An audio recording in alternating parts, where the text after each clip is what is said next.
Pedro and I are leaving the Southern California part of our trip behind, now heading to the San Francisco Bay Area, a place I grew up and am very familiar with. 2 more poker rooms are on the menu. Let's go. I'm coasting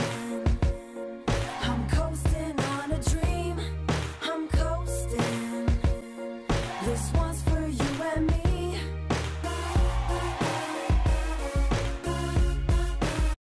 Actually have never played here before, but Pedro and I are staying at my aunt's house that is pretty close by. She gave me the heads up that the local recreational players are not known for being sharks. The only game running is 2-5 no limit. I gotta step up my game tonight with the higher limit. Pedro is sitting this one out, recovering from the bad beat from the first part of our poker playing. Time to hopefully run up a big stack, shuffle up and deal. Already early on in the game, the player pool looks very passive and likes to limp in a lot. Just like in this hand where 2 players limp and I'm on the button with King 2 of diamonds. I believe this is a profitable hand to play in position. I limp along and we're going 5 ways to a flop. And it hits me big time, bottom pair with the flush draw. The under the gun limper puts out a pot-sized bet out there, and I have 2 pretty good options here.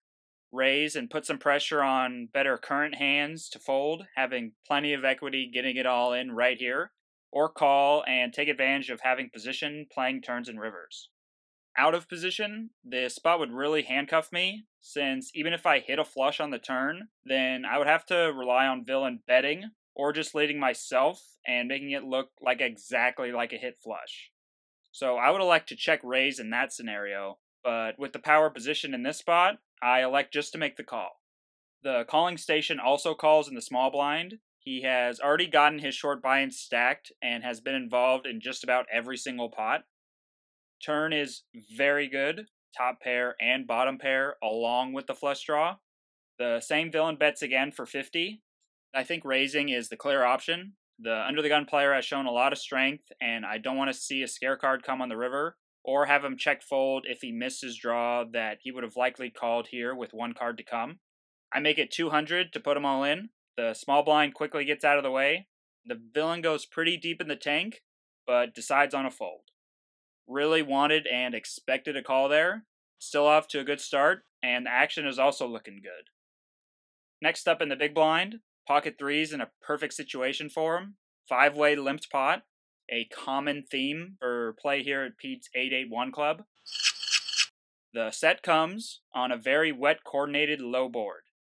I could of course lead out, but with 3 players left to act behind me, I think it is pretty likely someone will bet, and I can put in a check raise.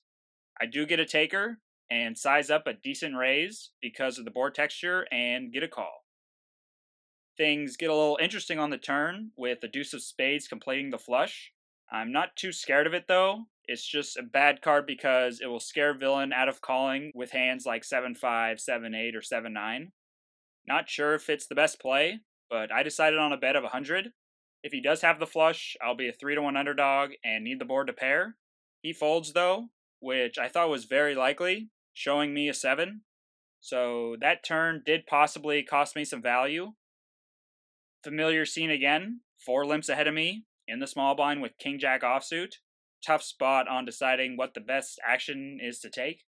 I decide on raising to possibly look to take down the $25 pre-flop, or play with a quasi-decent hand with the lead in a small SPR pot. Seems slightly better to me than playing out of position against 5 other players. I do not take the pot down pre-flop. The calling station, the big blind, cold calls, and 3 of the 4 limpers also come along. We're going to a super bloated, awkward 5-way pot. It's already bigger than the effective stack sizes, with all the players having less than the $180 in the middle. Weird spot if I miss, since I think a stab at it into 4 players would actually be worth it on some missed flops. I would be getting almost 3-1 on a call against a few of the villains anyway. Good thing though, I don't need to worry about it. I hit pretty much the dream flop with this hand. I bet 75, less than half the pot. I don't know whether this looks stronger or just shoving. I feel this makes it look that I can actually be bluffing. The calling station calls, and the rest of the table folds. I feel comfortably ahead. If I'm not, and against something like Ace-Jack, so be it. With only $85 left, the turn is irrelevant to my play. I'm going all in. Once I do, the station calls, I table the winner, a nice $500 pot heading my way. Those were the three biggest hands of my short 2-hour session by far, all resulting with me taking the pot down. I cash out for $765 for a decent win of $465. Attitude of a winner, that's some DMA. So it feel like it's summer anywhere that I lay. A, it's CA to the day that we out. Stay strong through the struggle, that's what life is about.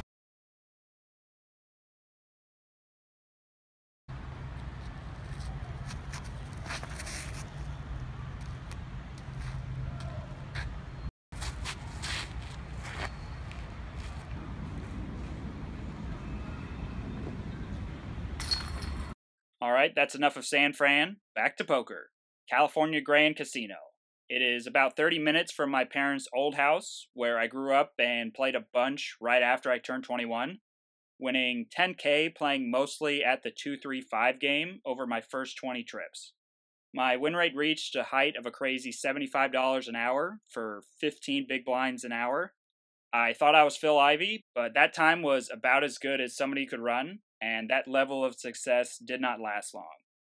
Still feel this poker room has been quite good to me. I'm excited to play here again. In for 300 at the lower limit of 223. The dealer has the added blind of $2, so it's a little extra incentive to play with that button. Already in for 2, I put the $1 extra in on the button with King 6 of spades, and we're going to a 5-way flop. Well, that sure makes things easy. I flop the second nut flush. There is a bet of $10 and a call in front of me. Time to raise and build this pot. Both players end up calling. Turn is an offsuit 10. I bet 80. First villain folds, and the second ends up going all in. I take this pot down, and I'm up early once again with a low-suited king. Pedro's up now. His first played hand, he raises with pocket nines from early position, and gets min-raised from a regular that I recognize from playing many times with a few years ago. He's in the big blind with kings. Pedro calls, which I think is fine. Flops an overpair and gets checked to. I think you gotta bet here with these super short chip sizes. Losing again on a somewhat cooler hand. He is done with poker for the trip, not with the best taste of it in his mouth. A couple of ladies under the gun for me. I open raise to 15, and then get a call right behind me from backwards hat. He has been very loose pre-flop and active, looking like he isn't a huge fan of folding. Another caller, one more call from the lady in the small blind I won with the flush against. The flop comes, and it's great. I continue for 2/3 pot, and get called by backwards hat. Turn is a 9 of clubs. A few hands get there like 7, 8, or 10, 9, but plenty of 10s to get value from or flush draws. I put out a stack of red chips, and the villain quickly calls again.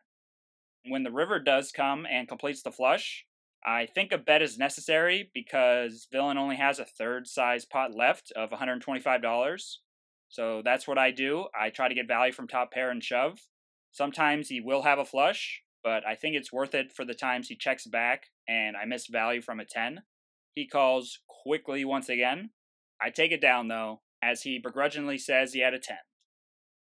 In this hand, I open raise to 25 with under the gun straddle on with ace-king suited. Back hat calls, the button calls, and older player in the small blind calls who plays very straightforward, tight, pretty easy to read. We're going 6 ways with 150 in the middle already. The flop comes great again, giving me top. I bet 80, which I think is a little small. I think I'll get the same amount of action to a bet of somewhere around 100 or maybe even a little more. The face-up player calls the 80, and the short stack is all in. The deeper stack face-up player wouldn't be calling me light, but I got the goods here. Hopefully he didn't flop a set of 9s or 3s. Great turn. I bet 150 once he checks. He quickly goes all in. I call. Unclimactic result, as he shows me ace-king. Chop it up. That concludes the poker playing for this episode and the trip. Ended this session with a $250 profit. making the entire California coast trip positive 706 for me, with the majority coming here in Northern California, and negative 340 for Pedro. Those poker gods were for sure on my side, running very well, but sadly not on Pedro's. I'll leave you with some footage of one more cool thing we did in Northern California. I'll see you next week, back here in the San Diego poker scene.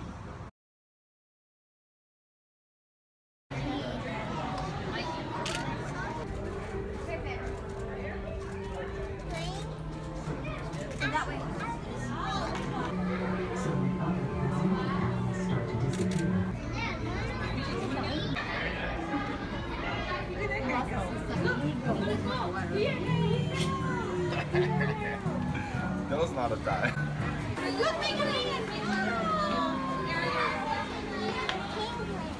Look at those fishies. It's called an angel shark, and she, you'll see her on the left, her tail on the right, and she's staying in the same position as this morning. It's very like a chase. And you can just kind of see her underneath that. Adding and adding and adding to the outside edge, and they always need about 4 holes over their key organs.